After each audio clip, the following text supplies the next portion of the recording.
Sahabat sehat, 2/3 dari orang-orang dewasa pernah mengalami yang namanya sakit pinggang semasa hidupnya. Kejadian ini atau penyakit nyeri pinggang merupakan penyakit yang nomor 2 paling sering kita temukan di fasilitas kesehatan sesudah penyakit gangguan pada pernapasan. Kejadian pada usia 30 sampai dengan 50 tahun pada laki-laki dan perempuan itu seimbang. Dan nyeri pinggang ini sering sekali dikaitkan dengan yang namanya pekerjaan.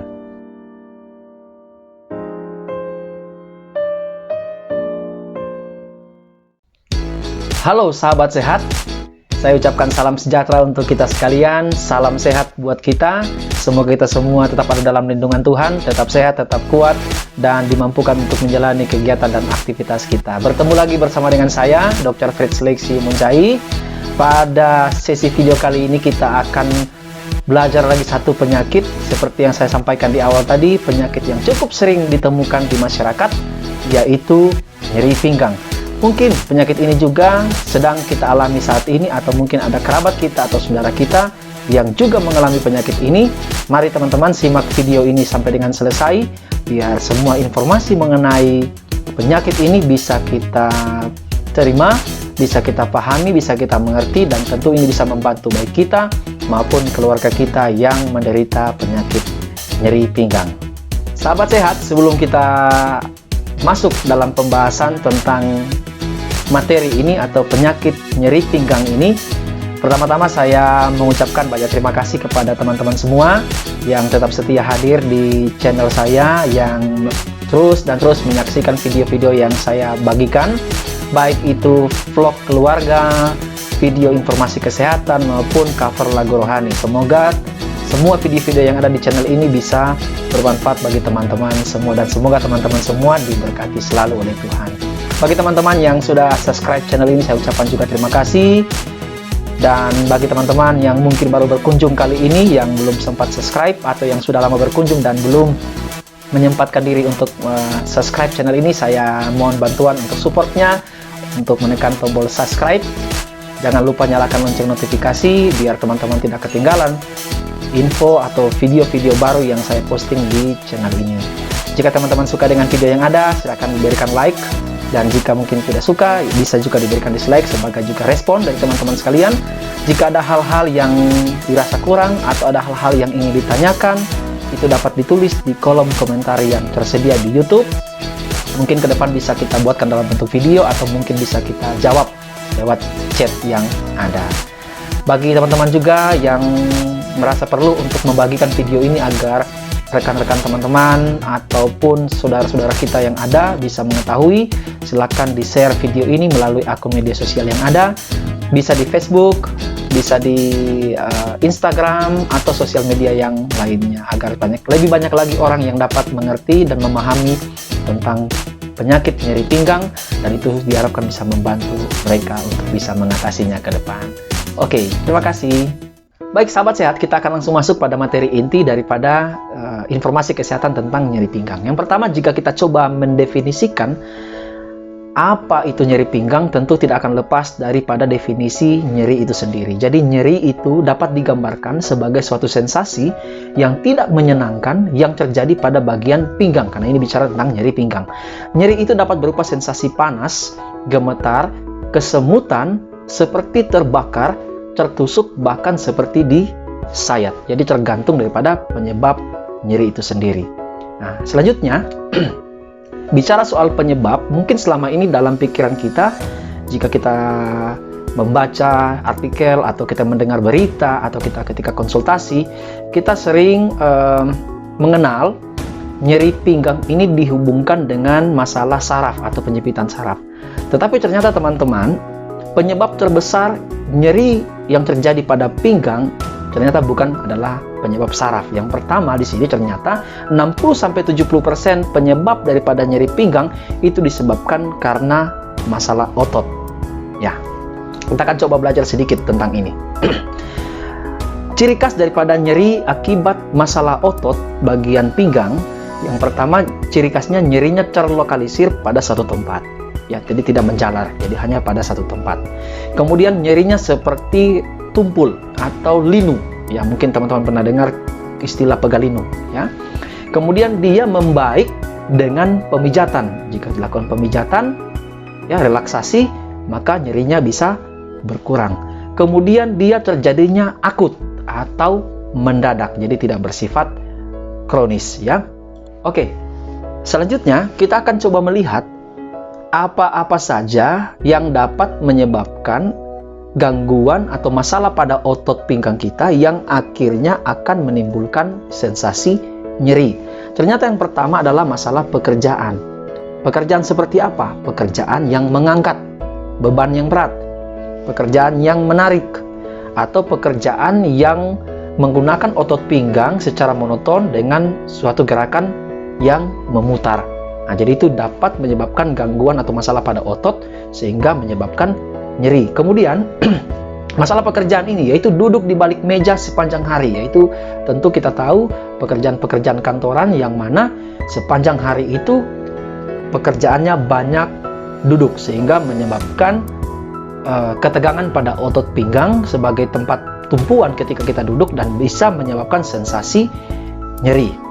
Selain pekerjaan, ternyata ada hal yang sebenarnya sederhana sekali, tetapi kadang-kadang kita tidak menyadari akan hal ini, yaitu tas.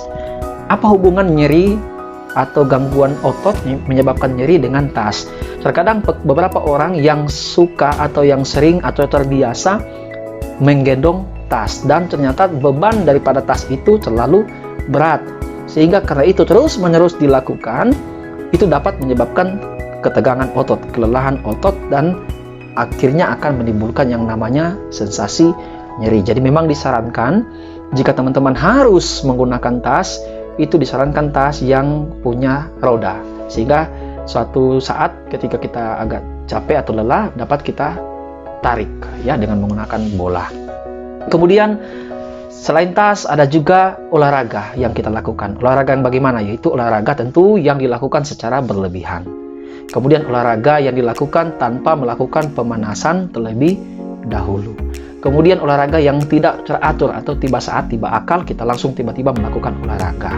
Hal berikut yang juga dapat menyebabkan gangguan pada otot selain olahraga yaitu bicara tentang postur tubuh. Ini bisa bicara mengenai kebiasaan-kebiasaan kita sehari-hari mengenai postur tubuh. Biasanya berhubungan dengan cara duduk yang tidak baik, yaitu kita sering membungkuk. Kemudian biasanya juga dikaitkan dengan tempat tidur. Ya, bagi kita yang tentu tidur di tempat yang terlalu biasanya di spring bed, sehingga kadang-kadang tanpa kita sadari badan kita itu membungkuk sepanjang malam karena di bagian pinggang kita atau bokong kita berat, sehingga ketika kita tidur dia akan sedikit masuk dan menyebabkan posisi tulang belakang kita menjadi bongkok, dan itu ujung-ujungnya akan menimbulkan yang namanya gangguan otot dan menimbulkan nyeri. Yang terakhir itu berhubungan dengan masalah stres. Ya, seperti apa pengaruh stres terhadap nyeri otot itu juga saya sudah bahas sebelumnya pada gangguan cemas, yang teman-teman boleh saksikan videonya, saya sertakan di deskripsi. Itu juga sangat mempengaruhi otot karena masalah ketegangan otot muncul akibat daripada stres yang berlebihan, dan itu ujung-ujungnya akan menimbulkan sensasi yang dinamakan nyeri. Sahabat sehat, hal selanjutnya selain masalah otot yang kita sudah bahas panjang tadi yang dapat juga menimbulkan nyeri, ada juga penyakit yang dinamakan ruptur ligamen atau terjadinya robekan pada ligamen. Ligamen ini sejenis otot juga sebenarnya, ya, yang mengikat sendi kita di bagian pinggang kita. Nah, jadi ini bisa disebabkan karena tadi juga, ya, mengangkat beban yang berat, beban yang berlebihan daripada kemampuan kita sehingga menimbulkan suatu tarikan yang lebih, dan itu bisa menyebabkan robekan pada ligamen tadi. Kemudian ada juga yang dinamakan gerakan disebabkan oleh gerakan yang mendadak, biasanya akibat suatu kecelakaan atau terjatuh, itu dapat menimbulkan robekan pada ligamen dan ujung-ujungnya akan menimbulkan yang namanya nyeri pinggang. Kemudian setelah ruptur daripada ligamen dapat disebabkan juga oleh masalah pada sendi itu sendiri, ya. Kita tahu bahwa tulang belakang kita ini merupakan juga sebuah sendi, ya. Jadi bisa terjadi pengepuran sendi, ya, biasanya pada orang-orang yang kekurangan kalsium atau pada orang-orang lansia. Kemudian ada sendi yang bergeser, bisa akibat kecelakaan atau terjatuh dan sebagainya ya. Kemudian ada yang namanya pengeroposan tulang. Nah, ini juga pada orang-orang yang sudah tua ya, dapat menderita penyakit pengeroposan tulang, yaitu juga menyebabkan masalah pada sendi dan ujung-ujungnya akan menimbulkan yang namanya nyeri. Selanjutnya ya, ini yang saya sudah sampaikan tadi, yang sudah banyak dikenal oleh orang-orang. Pada dasarnya berhubungan dengan nyeri pinggang itu dikaitkan dengan masalah saraf, dan ini memang juga salah satu hal yang dapat menyebabkan nyeri ya.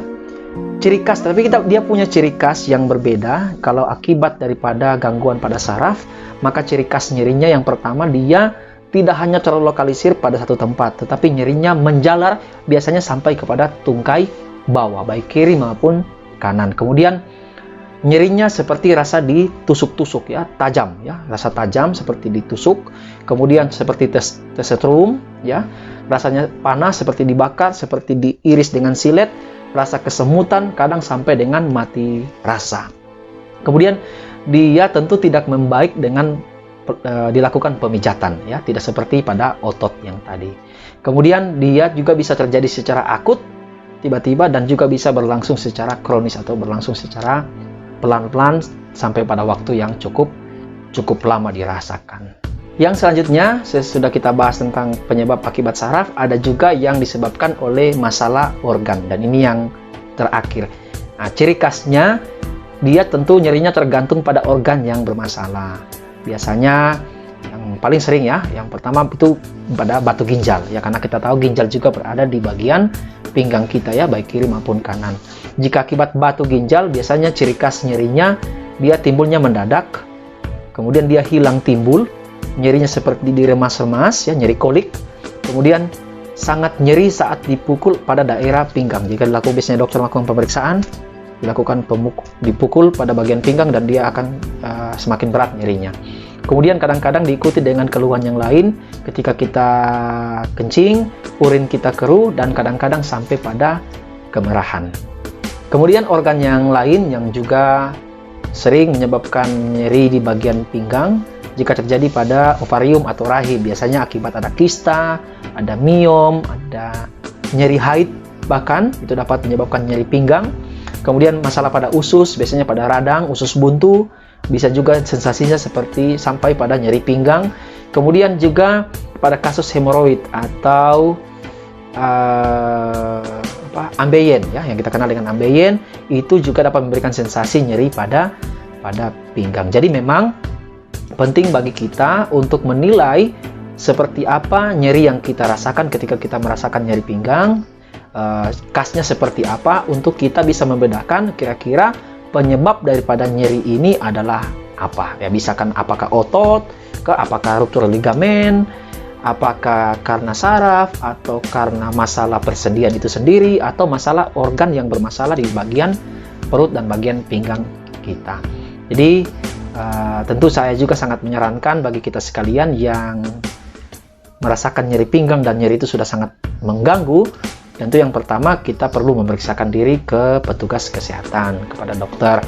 Jika di sekitar tempat tinggal kita ada fasilitas kesehatan yang memadai, di mana dilayani oleh dokter spesialis saraf, tentu akan lebih dianjurkan untuk kita mengkonsultasikan diri ke dokter spesialis saraf untuk bisa menilai nyeri yang kita alami ini disebabkan oleh apa. Karena itu berhubungan juga dengan nanti bagaimana penanganan daripada nyeri itu sendiri. Dan saya sangat tidak menyarankan untuk kita melakukan terapi sendiri ya, apalagi kita yang awam. Kita beli obat anti nyeri di apotik atau di toko-toko obat yang lain, dan kita konsumsi tanpa suatu peresepan dari dokter. Kenapa? Karena kita harus melihat baik itu jenis obat maupun dosisnya harus disesuaikan juga tentu dengan kemampuan tubuh kita untuk menerima. Yang pertama keadaan lambung kita, dan yang kedua keadaan ginjal kita itu sendiri yang akan menyaring daripada semua obat-obat yang kita konsumsi. Tentu ini saya tidak berharap nyeri kita hilang, tetapi karena dalam jangka waktu yang lama kita gunakan anti nyeri, akhirnya lambung kita bocor atau bahkan ginjal kita menjadi rusak. Jadi sekali lagi saya menyarankan bagi kita yang merasakan nyeri pinggang atau bahkan nyeri tempat yang lain, itu untuk melakukan konsultasi dulu sebelum kita melakukan penanganan daripada nyeri itu sendiri ya. Tentu saya juga akan sedikit menjelaskan tentang manajemen nyeri secara singkat kepada kita, walaupun saya sudah bicara panjang lebar tentang konsultasi. Tentu yang secara konservatif, penanganan nyeri yang standar yaitu melakukan bed rest atau istirahat, yaitu kurang lebih 3-5 hari. Apalagi kalau itu masalah otot, masalah pekerjaan, tentu dibutuhkan suatu istirahat. Ya, pembatasan aktivitas. Kemudian dapat juga dilakukan terapi medikamentosa, tetapi saran saya sekali lagi harus berdasarkan resep daripada dokter. Kemudian kedua, terapi fisik itu dapat dilakukan dengan kompres ya. Itu dilakukan kompres hangat maupun kompres dingin. Kapan dilakukan kompres dingin? Ya, kompres dingin itu dilakukan jika terjadinya akut. Biasanya pada kasus keseleo atau terjatuh ya, atau terbentur, itu bisa kita langsung dengan kompres dingin ya, atau terjadi dia langsung membengkak, itu bisa kita pakai kompres dingin atau menggunakan es. Tetapi jika dia sudah berlangsung kronis atau lama, disarankan untuk menggunakan kompres hangat. Hangat ya teman-teman, sahabat sehat, jangan gunakan kompres yang panas, karena kalau terlalu panas maka kulit kita bisa melepuh dan akan terjadi lagi nyeri yang lain karena kerusakan pada kulit akibat terbakar ya, jadi lebih hati-hati. Ya, kemudian dapat dilakukan juga secara fisik dengan menggunakan korset lumbal ya. Kalau orang kita di sini mengenalnya dengan stagen ya, korset lumbal. Tentu itu juga ukurannya disesuaikan dengan besarnya pinggang daripada kita sendiri. Kemudian dapat juga dilakukan dengan latihan. Tentu ini juga akan bertahap ya, sesuai dengan anjuran daripada dokter. Biasanya dari dokter syaraf akan melakukan rekomendasi untuk melakukan suatu fisioterapi kepada dokter fisioterapi, dan dokter fisioterapi lah yang akan mengatur daripada pola latihan yang baik dan benar untuk bisa mengatasi nyeri. Oke, jadi itu memang sangat disarankan untuk melakukan konsultasi berhubungan dengan masalah penanganan nyeri, khususnya untuk latihan, karena ini tidak sembarang, karena kita harus juga mengatur porsi latihan dan jenis latihan sesuai dengan penyebab nyeri yang kita alami. Kemudian ada juga yang dinamakan terapi pijat. Tentu juga kalau ini dikaitkan dengan masalah otot seperti yang saya sampaikan tadi, yaitu dilakukan pemijatan. Ya, tentu dengan orang-orang yang sudah terlatih yang melakukan pemijatan. Juga ada penanganan yang lain, ada akupuntur, ada penyuntikan, yaitu jika nyerinya di ligamen mungkin atau di bagian sendi, ada penyuntikan ke bagian sendi, dan bahkan sampai pada tindakan operasi jika itu dimungkinkan. Biasanya pada kasus trauma ya dilakukan, atau akibat kecelakaan dilakukan operasi. Jadi teman-teman, untuk manajemen nyeri, sekali lagi hal yang saya sampaikan ini bersifat umum, tentu semuanya membutuhkan yang namanya konsultasi. Saya menyarankan untuk kita sekali lagi tidak melakukan terapi sendiri, tetapi kita disarankan untuk melakukan konsultasi kepada dokter yang ada di sekitar tempat tinggal kita. Jika memungkinkan, sekali lagi, jika ada dokter saraf, silakan langsung ke bagian saraf untuk bisa dievaluasi. Yang terakhir yang ingin saya bagikan kepada kita tentang pencegahan daripada nyeri pinggang atau nyeri bagian punggung bawah ya. Tentu ini penting juga karena kata bijak mengatakan mencegah lebih baik daripada kita mengobati. Tentu yang pertama, kita mengetahui bahwa tidak ada cara pasti untuk mencegah nyeri ya, nyeri pinggang khususnya seiring dengan bertambahnya usia. Tetapi ada langkah-langkah yang dapat kita lakukan untuk mengurangi resiko itu sendiri ya, karena pada lansia osteoporosis ya, pengapuran tulang maupun pengeroposan tulang itu akan dialami oleh semua orang. Tetapi ada hal-hal atau kiat-kiat sedikit yang dapat dilakukan untuk mengurangi daripada resiko itu sendiri. Yang pertama, menjaga agar berat badan kita tetap ideal. Itu tentu penting sekali, karena sekali lagi pinggang ini juga merupakan sendi tempat tumpuan ya daripada berat, apalagi ketika kita sedang duduk. Kemudian melakukan olahraga secara teratur ya, sesuai dengan anjuran atau olahraga yang baik. Saya juga teman-teman punya video khusus membahas tentang olahraga yang aman, yang baik untuk kesehatan. Teman-teman juga boleh lihat linknya di deskripsi. Semoga itu bisa juga, siapa tahu ya, teman-teman juga membutuhkan itu dan bisa membantu teman-teman untuk melihat tentang tips olahraga yang aman bagi kesehatan. Kemudian mengangkat barang dengan kekuatan kaki, bukan dengan punggung. Jadi itu memang harus dengan suatu teknik yang baik. Itu semua akan dilatih jika teman-teman melakukan konsultasi ke dokter. Ya, kemudian pastikan posisi kerja kita tidak berkontribusi terhadap rasa sakit. Apa? Masalah duduk kita ya, jadi kita sebaiknya tetap ya tegak duduk, mengikuti sandaran yang ada, jadi tidak malah posisi membungkuk, apalagi jika kita kerja lama di depan atau di belakang meja ya, kerjanya duduk. Dan mengambil waktu sekali-sekali untuk berdiri, dan kita melakukan peregangan pada pinggang seperti ini ya, ke kiri atau ke kanan, dan sambil kita menekan bagian pinggang kita ya, jika kita sudah terlalu lama melakukan pekerjaan yang duduk. Kemudian tas ya, berhubungan dengan masalah otot tadi, jika kita sering menggunakan tas ya, disarankanlah untuk menggendong tas sesuai dengan beban yang kita mampu. Jika itu dilakukan tiap hari, disarankan juga untuk mencari tas yang bisa dilakukan ditarik lah, ada bolanya, sehingga bisa membebaskan sejenak daripada punggung maupun pinggang kita untuk menahan daripada beban yang ada.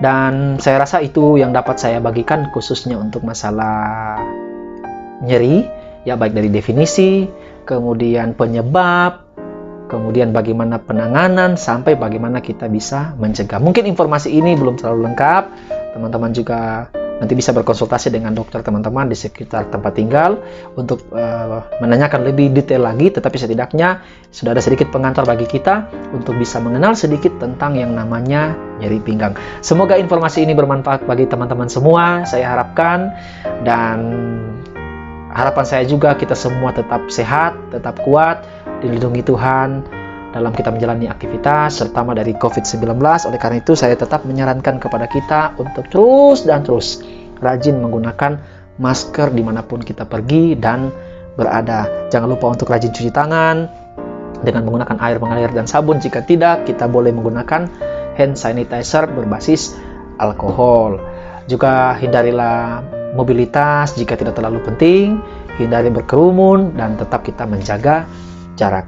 Kita berdoa semoga Indonesia cepat bisa melalui, atau dunia ini bisa cepat melalui masa pandemi COVID-19.